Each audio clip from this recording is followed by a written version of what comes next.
आज से 5000 साल पहले भगवान श्री कृष्ण ने श्रीमद् भगवत गीता का ऐसा अद्भुत ज्ञान दिया जो बहुत गहरे रहस्यों से भरा हुआ है, जो आज भी जिंदगी की हर मुश्किल से हमको बाहर निकाल सकता है, हर सफलता दिला सकता है। श्री कृष्ण जैसा कोई मित्र नहीं, श्री कृष्ण जैसा कोई प्रेमी नहीं हुआ। श्री कृष्ण का चरित्र इतना दिव्य और अद्भुत है जिसके बारे में विचार करके आज भी लोग चकरा जाते हैं। आज हम उन्हीं श्री कृष्ण के जीवन और ज्ञान से 11 चीजें सीखेंगे जो हमारी जिंदगी को पूरी तरह बदल सकते हैं। इसीलिए इन बातों को समझने के लिए आपको अंत तक इसे पूरा सुनना चाहिए। सबसे पहली बात कि आप अपनी जिंदगी में सबसे खास सिर्फ उसी को बनाना जिस पर आप खुद से भी ज्यादा भरोसा कर सकें। अगर आप किसी ऐसे व्यक्ति को अपना सब कुछ मान लेते हैं जिस पे आप भरोसा नहीं कर सकते, तो विश्वास रखना उससे आपको बहुत दुख पहुंचेगा। ऐसे इंसान से रिश्ता जोड़ के सिवाय दुख के आपको कुछ नहीं मिलेगा।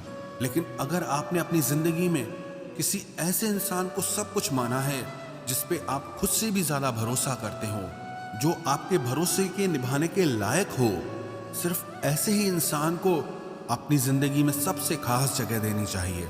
जब महाभारत का युद्ध शुरू होने वाला था, तब दुर्योधन ने अपनी सेना के सभी योद्धाओं से पूछा कि आप लोग पांडवों की सेना को कितने दिन में समाप्त कर सकते हो।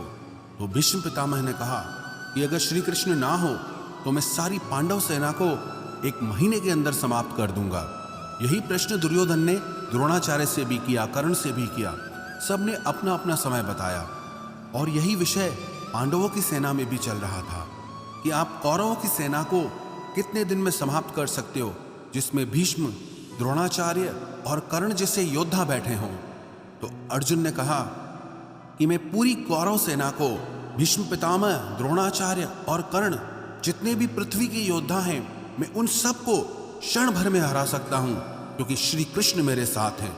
और अगर वो मेरे साथ हैं, विश्व के सारे योद्धा आ जाएं, देवी देवता क्यों ना आ जाएं, पर मैं सबको परास्त कर सकता हूं अगर श्री कृष्ण मेरे साथ हैं तो। महाभारत का एक और भी प्रसंग है। एक दिन कौरवों ने छल से एक योजना बनाई और अभिमन्यु को सबने मिलकर के छल से मार दिया, और उसका कारण था जयद्रथ। जयद्रथ की वजह से उस तक सहायता नहीं पहुंच पाई। फिर जब अर्जुन को यह पता चला कि अभिमन्यु का वध जयद्रथ के कारण हुआ है, तो उसने प्रतिज्ञा कर ली कि कल सूर्यास्त तक मैं जयद्रथ का वध कर दूंगा, नहीं तो मैं अग्नि समाधि ले लूंगा। और दूसरे दिन कौरवों ने ऐसा चक्रव्यूह रचा कि जयद्रथ को असंख्य सैनिकों के पीछे जाके खड़ा कर दिया। तब श्री कृष्ण ने अर्जुन से पूछा कि तुमने जो प्रतिज्ञा की है, क्या सोचकर की है? आज कौरवों ने जयद्रथ को सेना के बिल्कुल अंत में खड़ा कर दिया है, और आज शाम तक तुमको सारे योद्धाओं से लड़कर उस तक पहुंचना है। कैसे सच कर पाओगे अपनी प्रतिज्ञा को? तो अर्जुन भगवान के चरणों में गिरकर कहने लगा कि मैंने जो ये प्रतिज्ञा की है, अपने भाइयों के बल पे नहीं की, भीम के बल पे नहीं की। मैंने ये जो प्रतिज्ञा की है, अपने शस्त्रों के बल पे नहीं की है, अपनी शक्ति के बल पे नहीं की है। मैंने जो ये प्रतिज्ञा की है, आपके बल पे की है। मुझे पूरा विश्वास है कि दुनिया की ऐसी कोई प्रतिज्ञा नहीं है जिसे आप सच नहीं कर सकते। अगर आप मेरे साथ हो तो सारे ब्रह्मांड की सेना सामने क्यों ना खड़ी हो, आप मेरी प्रतिज्ञा जरूर पूरी करेंगे। और उसकी वो प्रतिज्ञा श्री कृष्ण ने पूरी की भी। तो इन कथाओं से हमको ये शिक्षा मिलती है, जीवन में जिसे भी आप सब कुछ मानो, वो उसके लायक होना चाहिए, वो इंसान वैसा होना भी चाहिए। हम भरोसा तो बहुत कर लेते हैं, पर लोग उसके लायक नहीं निकलते। तो ये शिक्षा हमें अपनी जिंदगी में जरूर अपनानी चाहिए कि जिस पर भी हम भरोसा करें, वो उस भरोसे के लायक जरूर होना चाहिए। श्री कृष्ण से दूसरी चीज हमें ये सीखनी चाहिए, मित्रता निभाना, दोस्ती निभाना। भले ही वो गांव में रहे, पर उनका लालन पालन एक धनी परिवार में हुआ। लेकिन जो उनके मित्र थे वो बहुत गरीब थे। वो अपने मित्रों से कहते थे कि तुम लोग अपने पैरों में चप्पल क्यों नहीं पहनते हो? तो उन्होंने कहा, हे कृष्ण, हमारे पास चप्पल पहनने को है ही नहीं, तो हम पहनेंगे क्या? तो श्री कृष्ण ने भी उस दिन से चप्पल पहनना छोड़ दिया। जो जीवन मेरे मित्र जीते हैं, वही जीवन मैं जीऊंगा। अगर कोई ऐसी चीज जिसे मेरे मित्र ले नहीं सकते, खा नहीं सकते, वो मैं भी नहीं खाऊंगा, वो मैं भी नहीं लूंगा। एक मित्र था भगवान कृष्ण का, जिसका नाम था सुदामा। वो अयाची ब्राह्मण था, मतलब कि वो कभी किसी से मांगता नहीं था और उसकी वजह से उसको दान दक्षिणा मिलती भी नहीं थी। एक दिन उसकी पत्नी ने कहा कि श्री कृष्ण तो तुम्हारे मित्र हैं, सखा हैं, द्वारिका के राजा हैं, स्वर्ण की नगरी है उनकी, तुम उनसे जाके मदद क्यों नहीं मांगते? तो सुदामा बोला कि मैं अपने मित्र से कैसे मांग सकता हूँ, मैं तो कभी किसी से कुछ नहीं मांगता। तो उसकी पत्नी ने बोला अपने लिए मत मांगो, अपने बच्चों के लिए तो मांगो। जब सुदामा यात्रा करके द्वारिका पहुंचा तो काफी दिन तक वहां पर रहा, और इतने दिन तक रहने के बाद भी वो श्री कृष्ण से अपने लिए कुछ मांग ही नहीं पाया। लेकिन श्री कृष्ण उसकी सारी स्थिति समझ गए। जब वो द्वारिका में रह रहा था, उन्होंने अपने लोग भेजकर उसके शहर में उसके लिए सुंदर महल तैयार करवा दिया।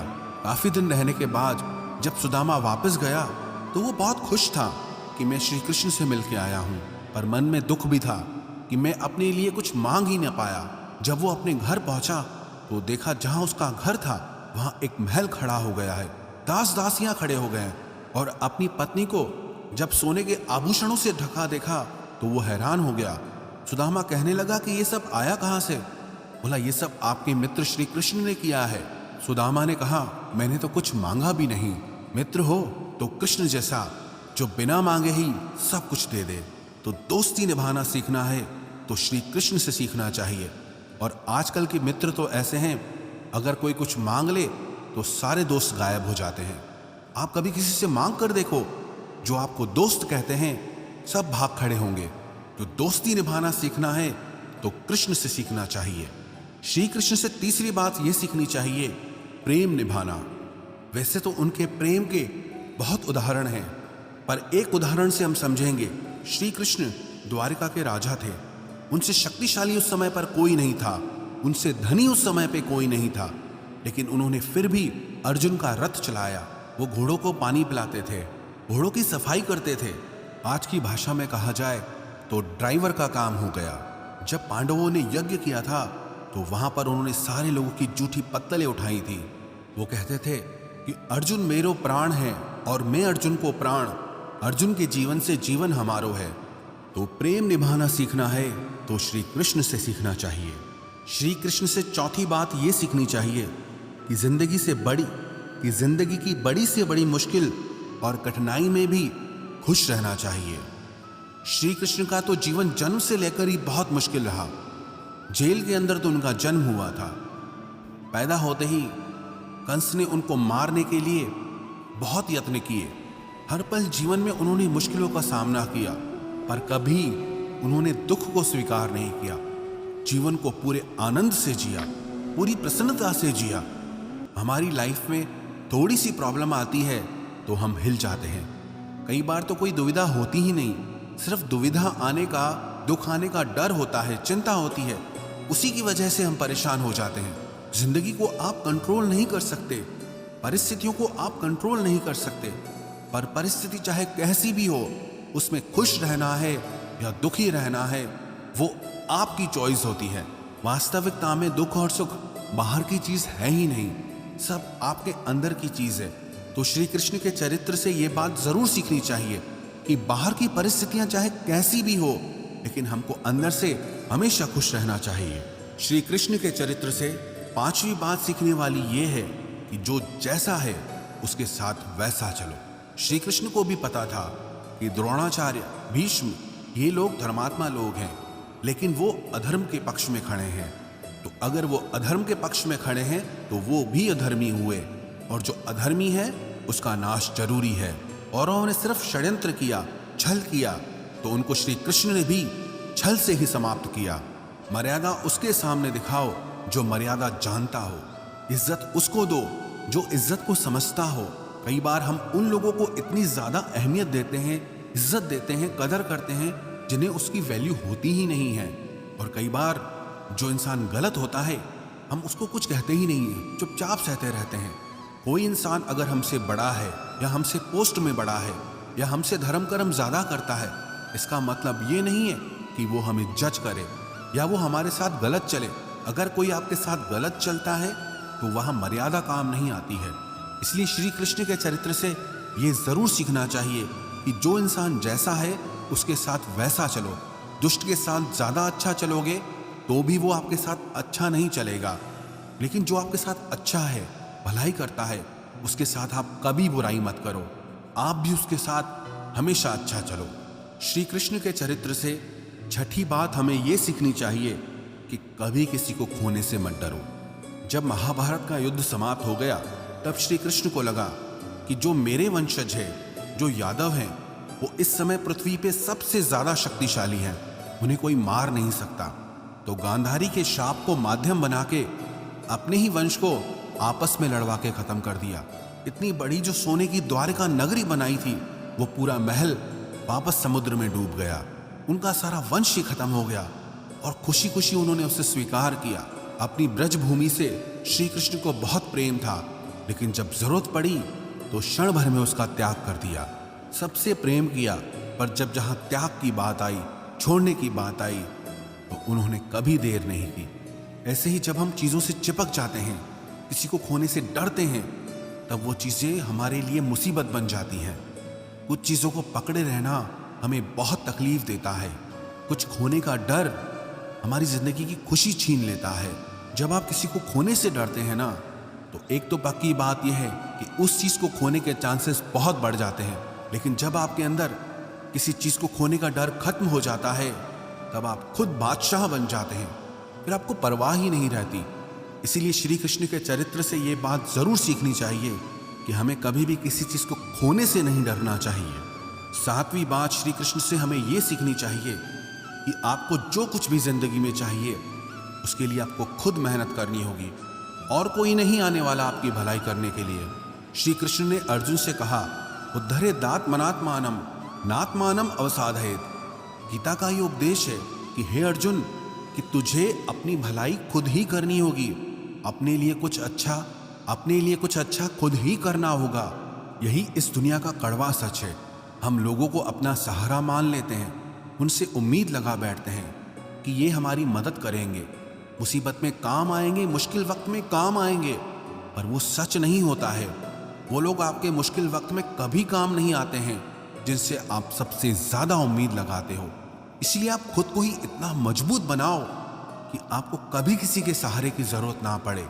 सहारा हमेशा कमजोर लोग लेते हैं। जिनके अंदर शक्ति होती है, वो अपना सहारा खुद बनते हैं। आठवीं शिक्षा हमें श्री कृष्ण के चरित्र से ये सीखनी चाहिए कि लोगों के बारे में कभी मत सोचो, सिर्फ वो करो जो सही है। श्री कृष्ण के चरित्र को लेकर आज तक भी लोग बहुत उल्टी सीधी बातें करते हैं। उस समय तो सोचो क्या हाल रहा होगा, पर उन्होंने कभी परवाह नहीं की कि लोग क्या कहते हैं। वही किया जो समाज के लिए सही है, वही किया जो धर्म था। कई लोग कहते हैं कि उन्होंने अपने वचन खुद तोड़ दिए। जहां उनके भक्तों की रक्षा की बात आई, तो उन्होंने कहा, मुझे मेरे वचन की कोई परवाह नहीं है। जहां धर्म की रक्षा करनी है, अधर्म को नष्ट करना है, वहां मेरा वचन कोई मायने नहीं रखता। परित्राणाय साधूनाम विनाशाय च दुष्कृताम, कि जो अच्छा इंसान है मैं उसकी रक्षा करूंगा और जो दुष्ट है उसका नाश होना बहुत जरूरी है। तो दुनिया चाहे जो भी कहे, आपको वही करना है जो आपके लिए सही है। आपको वही करना है जो आपके परिवार के लिए सही है। श्री कृष्ण के चरित्र से नौवीं शिक्षा हमें यह सीखनी चाहिए कि अगर झूठ बोलने से किसी का भला होता है, किसी की रक्षा होती है, तो वो झूठ पुण्य होता है, पाप नहीं। द्रोणाचार्य का वध एक झूठ की वजह से हुआ। जब उन्हें झूठी खबर पहुंचाई गई कि उनका पुत्र अश्वत्थामा मारा जा चुका है, तो उसके वियोग में उन्होंने अपने अस्त्र ही त्याग दिए, और जिसकी वजह से धृष्टद्युम्न ने अपनी तलवार से उनका गला काटकर उनकी मृत्यु कर दी। कई लोग कहते हैं हम तो सच कह देते हैं, फिर किसी को बुरा लगे तो लगे। अरे लोग सच कहते ही उसी टाइम है जब किसी को बुरा लगाना हो, वरना लोग हमेशा झूठ ही कहते हैं। दूसरों की झूठी तारीफें करते हैं।